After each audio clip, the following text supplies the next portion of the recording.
नमस्कार, मेरा नाम अमित है और आज हम शुरू कर रहे हैं एक नया शो जिसका नाम है सिर्फ 5 मिनट। तो आज मैं एक ऐसे मुद्दे पर बात कर रहा हूँ जिसने राजनीतिक क्षेत्र में कुछ महीने से उथल पुथल सी मचा रखी है।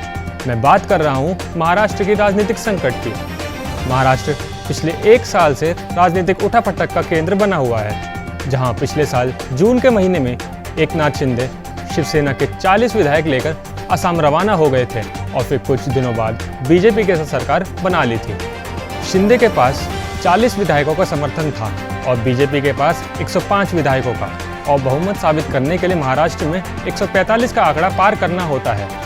तो दोनों ने एक साथ आकर 145 का आंकड़ा पार करा और महाराष्ट्र में फिर से सरकार बनाई। दूसरी तरफ Mahavikas Aghadi Congress plus NCP plus Shivsena Uddhav गुट के पास बहुमत का आंकड़ा न होने के कारण सरकार गिर गई और इस बगावत का फल भी शिंदे को मिला।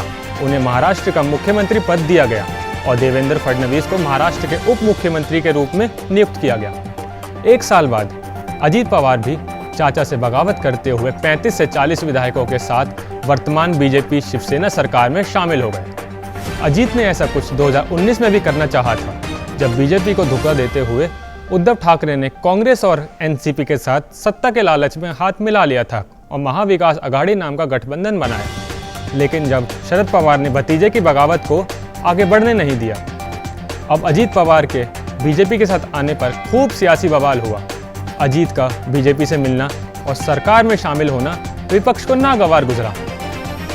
ये इसलिए भी क्योंकि उसके बीजेपी में मिलने के कुछ दिन पहले प्रधानमंत्री नरेंद्र मोदी ने अजीत पवार पर 70,000 करोड़ के घोटाले का आरोप लगाया था। इसलिए विपक्ष ने महाराष्ट्र सरकार और मोदी जी को खूब खरी खोटी सुनाई। इन सब विवादों के बीच अजीत पवार ने फिर से महाराष्ट्र के उप मुख्यमंत्री के रूप में 2 जुलाई को शपथ ली। साथ ही छगन भुजबल, हसन मुशर्रफ, धनंजय मुंडे और 5 और विधायकों ने मंत्री पद की शपथ ली। इसके बाद एनसीपी भी 2 गुटों में बढ़ गई, शरद गुट और अजीत गुट। फिर अजीत ने चाचा को हटाते हुए अपने आप को एनसीपी का राष्ट्रीय अध्यक्ष घोषित किया।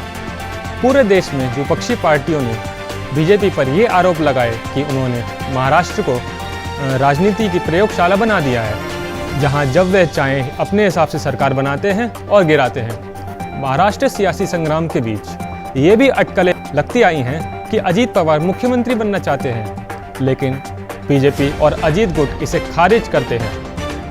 इसी बीच अजीत और शरद पवार के बीच सीक्रेट मीटिंग हुई। ये मीटिंग कुछ दिनों पहले 12 अगस्त को पुणे के एक उद्योगपति के घर में हुई। इस पर कांग्रेस नेता पृथ्वीराज चौहान ने यह दावा किया कि अजीत पवार केंद्र में कृषि मंत्री बनने के लिए शरद पवार के पास ऑफर लेके आए। यूं शरद पवार का अजीत पवार से मिलना महाविकास आघाड़ी को पसंद न आया, लेकिन शरद पवार ने भी साफ कर दिया कि वे बीजेपी के साथ नहीं जा रहे।